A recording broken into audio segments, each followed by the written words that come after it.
Salam sejahtera sekalian semua penonton channel Nazilin Unity. Pagi ini saya percaya Anda juga sedang menanti-nanti satu isu yang selama ini kita nantikan, yaitu apakah nasib KJ dan beberapa orang yang ada dalam UMNO yang akan diputuskan hari ini. Baiklah, hari ini saya ingin sampaikan kepada Anda senarai ahli sabotaj parti calon pada PRU 15 akan dinyatakan. UMNO akan keluarkan senarai itu pada hari ini.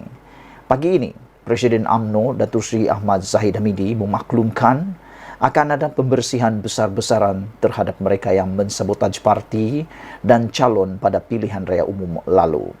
Yang menghairankan apabila Zahid Hamidi mengumumkan perkara ini, yaitu pembersihan besar-besaran terhadap UMNO dan pensabotaj parti dalam UMNO pada PRU 15, yang meroyan, yang banyak menyalak bukan orang UMNO, bukan ahli UMNO, bukan akar umbi UMNO, tapi yang banyak menyalak, yang banyak bising, yang banyak menyoal, yang banyak mempertikai daripada parti luar pula.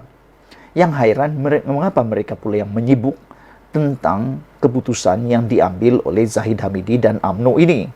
Padahal kan Anda kata UMNO dah kalah dalam PRU, jadi biarkan sajalah. Tapi yang heran, masih ada yang menyalak, masih ada yang bising di luar UMNO. Mungkin kita salah seorang daripada penonton yang banyak bising apabila UMNO buat pembersihan.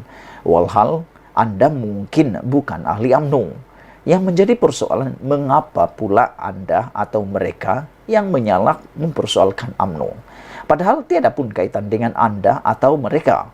Tapi adakah mereka takut dengan pembersihan ini?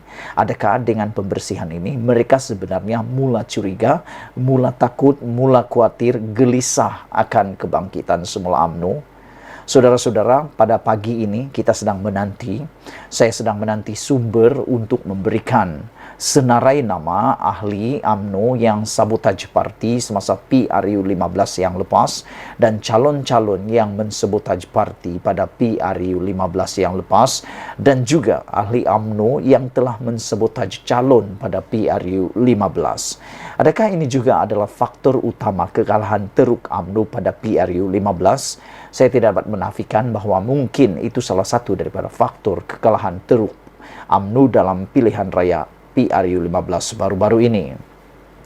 Zahid berkata parti akan memutuskan keputusan sama ada senarai itu akan dipecat atau dibersihkan atau dibuang atau digantung, akan diputuskan pada mesyuarat Majlis Kerja Tertinggi MKT UMNO pada hari ini.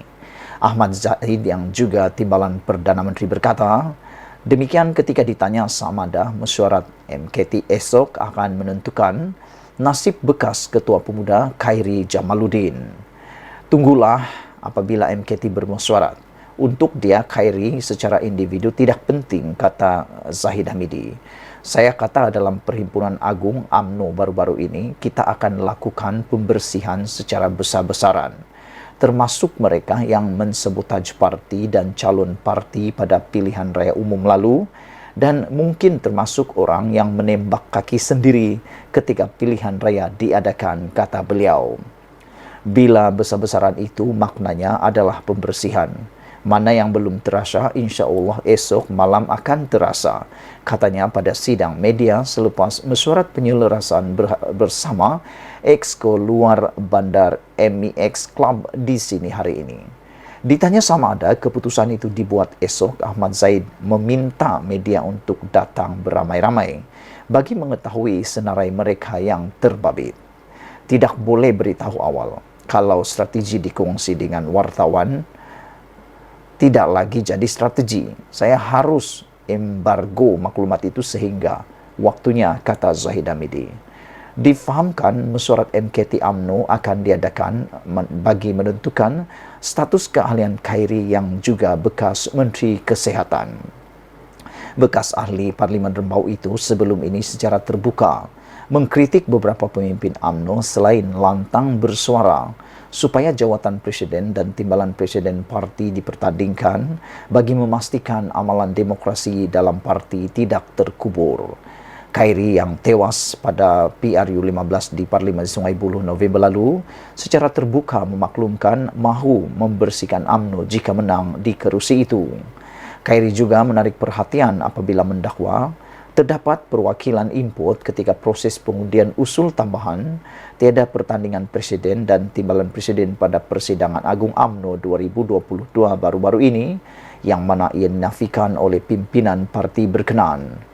Terdahulu hari ini, Setiausaha Agung UMNO Datuk Seri Ahmad Maslan memaklumkan UMNO akan memutuskan tarikh pemilihan parti termasuk bagi jawatan tertingginya pada mesyuarat MKT UMNO hari ini. Beliau berkata ia membabitkan pemilihan parti di peringkat cawangan selain peringkat bahagian yang dijangka diadakan serentak di 191 bahagian seluruh negara termasuk untuk memilih pucuk pimpinan tertingginya. Yang menjadi persoalan pada hari ini ialah apabila netizen mentweet dan PM kepada secara pribadi, mereka tanya siapa senarai yang mungkin akan disingkirkan atau dipecat ataupun akan digantung keahlian UMNO, diberikan tindakan tata tertib disiplin dalam hari ini. Dan ada yang bertanya, adakah senarai itu termasuk Ismail Sabri Yaakob, Ismail Sabri Yaakob, Hisamuddin Tun Husin dan KJ? Tiga nama ini disebut-sebut sebagai mungkin akan mendapat bahana. Kalau mereka terlibat atau kalau tiga ini dipecat ataupun digantung keahlian, adakah ia juga melanggar RUU Undang-Undang Anti Lompat Parti? Kalau ikut pemahaman saya, sekiranya seseorang itu dipecat daripada keahliannya, dipecat daripada UMNO secara tidak langsung, kerusinya akan terpaksa dikosongkan kerana telah diisytiharkan sebagai lompat parti. Bermaksud, pilihan raya kecil perlu diadakan. Dan saya fikir, kalau Ismail Sabri Yaakob, Hisamuddin dan Khairi Jamaluddin dipecat ataupun digantung keahlian, mungkinkah tiga orang pribadi ini akan membentuk parti baru? Menurut daripada page di sabudin.com, saya tertarik apabila beliau mencadangkan kalau KJ tak dapat masuk PAS, lebih baik dia membuat parti yang baru. Lebih baik KJ buat parti baru. Lihat saja kepada Anwar Ibrahim, lihat saja kepada Muhyiddin Yassin, kata beliau. Karena kalau dia masuk parti baru, lebih baik. Kalau dia masuk parti yang sudah ada, susah untuk beliau berkembang. Apa pendapat kamu semua? Sila tekan butang subscribe. Kita jumpa lagi. Bye-bye.